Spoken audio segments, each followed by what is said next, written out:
This chapter is about work and energy.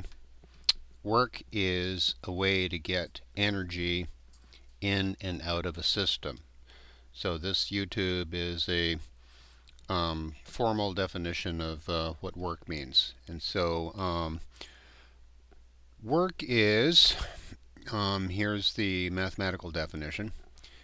If you have a force being applied on some kind of a mass, let's say, and during the application of the force, the mass displaces undergoes a displacement delta x as shown in this picture.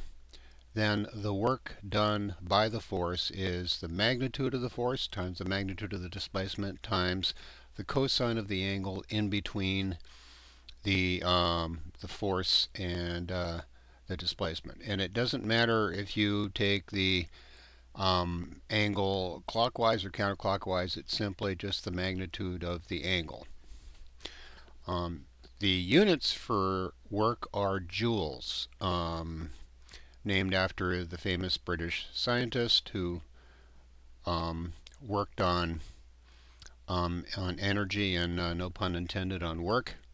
And we'll use a big J for the units of energy, joules, and of work. So basically, if you look at this definition, F is always positive because it's the magnitude of F. Delta X is always positive because it's the magnitude of delta X.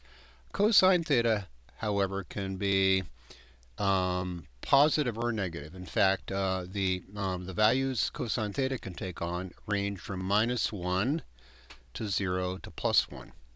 And so the sign of the work depends upon cosine theta. And then, therefore, generally speaking, there's three cases to consider. Work bigger than 0, work equal to 0, and work less than 0. And those are all possible. So if the work W is bigger than 0, that means the cosine theta is bigger than 0, which means that theta can go anywhere from 0, including 0, up to but not including 90. And so I've sketched out some possible scenarios here of positive work. Here's a case where theta is equal to 0, where f and delta x are parallel to each other, and that translates to theta being equal to 0, and in that case cosine theta is equal to 1. And so this is as big as cosine gets. And here is a smaller angle and a larger angle, but still less than 90. And here is a somewhat larger angle again, but still less than 90. And here I flipped the delta x and the f around, but the f, the theta, again, as I said before, it doesn't matter whether you measure theta from delta x to x or from f to delta x, doesn't matter. So this is, again, a theta less than 90. This is the theta less than 90. This is the theta less than 90. So all of these, the orientation of this picture doesn't matter. You could rotate this around as long as you kept the relative orientation of f and delta x the same, and w would remain the same. All right, so the next case to consider is what needs to happen if w is equal to 0, work is equal to 0. And so there's, if you look at the definition, W is going to be 0 if one of three things happen. And they can happen all at once or, separately or together. F is equal to 0 would make W 0. Delta X equal to 0 would make W 0. And cosine theta equal to 0 will make W equal to 0. And so the pictures I've shown here assume that f and delta x are not equal to 0, and so the interesting thing there is that if f and delta x are non-zero and theta is equal to 90 degrees, since the cosine of 90 is equal to 0, then that would mean, of course, that delta x and the displacement and the force are perpendicular to each other. So no work is done if the force is perpendicular to the displacement and that's the w equals 0 case.